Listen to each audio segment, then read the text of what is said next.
अब team formation में मनीष भाई आप भी बताना चाहिए क्या मैक्सिमम लोग गलतियां करते हैं आजकल के कंटेंट क्रिएटर्स, क्या गलतियां कर रहे हैं या टीम बनाते नहीं? जैसे एक हमने बहुत इंपॉर्टेंट बात छेड़ी थी डेलीगेशन वाली, ये मेरे अंदर भी आया था स्टार्टिंग में कि यार ये मेरे जैसा नहीं कर पाएगा, ये मेरे जैसा नहीं कर पाएगा, बट मैंने फिर भी छोड़ना चालू किया और सच था वो मेरे जैसा नहीं कर पा रहा था, बट मैंने बोला फिर भी करते करते सीख जाएगा।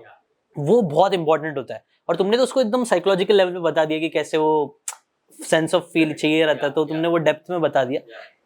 बट इस पे बता रहा भाई सच में कितनी चीजें डेलीगेट की जा सकती है? क्या सब चीजें डेलीगेट की जा सकती है या कुछ चीजें जो नहीं डेलीगेट की जा सकती है? फॉर एग्जाम्पल यदि आप रणवीर को अभी फ़ोन करोगे और पूछोगे कि भाई आपका रेवेन्यू क्या है, रणवीर को नहीं पता। अच्छा आप यदि पूछोगे रणवीर आपका ओवरऑल एक्सपेंसेस क्या है, तो रणवीर को नहीं पता। वो मुझे और नचिकेत को पता है।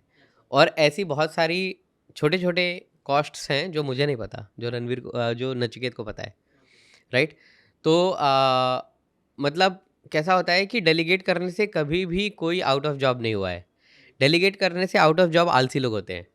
यदि आप आलसी नहीं हो, यदि आप में जुनून है, जोश है। फॉर एग्जांपल आज हम आपके यहाँ आने से पहले रॉड्रिगो के ऑफिस में गए थे, तो हम उसके लिए वेट कर रहे थे, वो 1-2 मिनट में आ रहा था। तो एक साइड में कोई ऑफिस के स्टाफ मेंबर्स होंगे, वो बैठे थे और वो उनके मोबाइल पे जोर से वीडियो चल रही थी और उसमें रणवीर ने नचिकेत ने मुझे तुरंत बोला कि मनीष भाई वो एआई वाला डब्ड कंटेंट है, आपको पता है? तो मैंने बोला अच्छा। तो और वो कुछ स्पिरिचुअल सुन रहे थे, हिंदू रिलीजियस सुन रहे थे कुछ। तो मैं उनके पास गया, मैंने बोला आप लोग ये कंटेंट देखते हो क्या? तो उन्होंने बोला हाँ देखते हैं। बोला कौन से प्लेटफॉर्म पे देखते हो? उन्होंने बोला गूगल पे भी देखते हैं, यूट्यूब पे भी देखते हैं, फेसबुक पे भी देखते हैं, इंस्टाग्राम पे भी देखते हैं। तो मैंने बोला यार हम उसमें बिग ब्रेन में राज में ऐसा ही कंटेंट बनाते हैं। मैंने तुरंत उनका फ़ोन लिया, सबका बोला ये टाइप करो और मैंने सबसे सब्सक्राइब करवाया। हाँ आप सोचो मेरे चैनल पे ऑलरेडी 2.5 मिलियन सब्सक्राइबर है बिग ब्रेन पे, लेकिन that hunger of letting this people know about my channel, our channel, right, it is still alive, right? So ये आज का ही एग्जाम्पल मैं आपको बता रहा हूँ, छोटी छोटी चीज़ें। फॉर एग्जाम्पल नचिकेत यदि ऑफिस से निकल रहा होता है और देखता है कि ये कुर्सी ऐसे ऐसे लगी है, तो वो सीधा कर देता है खुद, राइट? मतलब ये कल वो जापानीज़ रूम जो आपने देखा है, जो जिसमें वो भगवत गीता रखी हुई है और जिसमें है ना, तो मैं कल उस रूम में गया और उसमें मुझे 3-4 चीज़ें ठीक नहीं लगी, तो मैंने कपड़ा गीला करके खुल पोंछ दिया, राइट? सो मतलब अब ऑब्वियसली स्टाफ देखेगा तो बोलेगा सर आप मत करो ये वो, बट वो स्टाफ के देखने से पहले वो हो चुका था। तो this is a founders mentality, owners mentality, right? और पूरे वे ऑफ लाइफ में सबका मेंटालिटी ऐसा है। यदि वो इंसान ऐसा नहीं है ना, तो वो खुद ही निकल जाता है बाहर। मतलब हमारे यहाँ से हर 3 महीने में 2 से 3 लोग निकलते जाते हैं। मतलब कोई रिज़ाइन करके जाता है, कोई अच्छा जॉब, किसी को हमको जाने के लिए बोलना पड़ता है। लेकिन वो लोग होते हैं जो कल्चर में सेट नहीं हो पाते, राइट? सो वो कल्चर सेट करना, वो बिहेवियर सेट करना, वो बहुत इम्पोर्टेंट है, इंपॉर्टेंट होता है कि आप मतलब ऐसा नहीं कि मैं या यही करूंगा, वो मैंपन या रहता ना कि मैं या वही बेसिकली आप हम्बल रहते हो, आप जो मतलब जरूरत कंपनी को जरूरत है वो हम करेंगे, चाहे वो काम बड़ा हो छोटा हाँ, हो। बिकॉज़ ऑर्गेनाइज़ेशन है तभी आप हो ना। यदि ऑर्गेनाइज़ेशन नहीं है तो आपका क्या अस्तित्व है, हम नहीं है। राइट? यदि मैं को-फाउंडर नहीं होता बीआईएसएफ का, तो आप मुझे बुला के यहाँ बिठाते क्या? नहीं बुलाते। हम्म तो it's as simple as that, right? मैं मतलब बुला इट था is it is it is as simple as that. या, मैं तो आपकी स्टोरी सुना ना भाई या तब से वाइब बैठ गया, मैं तो बुलाता था लेकिन या जो नहीं जानता ऑब्वियसली वो या किसी एक नाम से हाँ, आपको याद रखता हाँ, है। मतलब वही होता है ना, जब मतलब फिर चीज़ें स्पिरिचुअल रेल्म में चली जाएँगी और ये दूसरा पॉडकास्ट बन जाएगा। बट बट अगेन ये मतलब यदि मैं ज़ीशान भाई आपके नाम से सीकेन निकाल दूँ हाँ और बुक रिव्यूअर निकाल दूँ, आपके सारे वीडियोज़ बंद कर दूँ, मैं आपको ले जाके मान लो भिवंडी में छोड़ दूँ, तो कौन हो आप? सही बात है। हर तीसरा इंसान तो आप जैसा ही कपड़ा पहना हुआ भिवंडी में मिलेगा, कौन हो आप? राइट? इसलिए जब मुझे कंटेंट क्रिएटर्स को भी मैं देखता हूँ ना कि वो फैन, ये वो फोटो सेल्फी, मैं बोलता हूँ अरे, तो बोला 50 किलोमीटर दूर ले जाके छोड़ेंगे तो कोई नहीं पहचानेगा, राइट?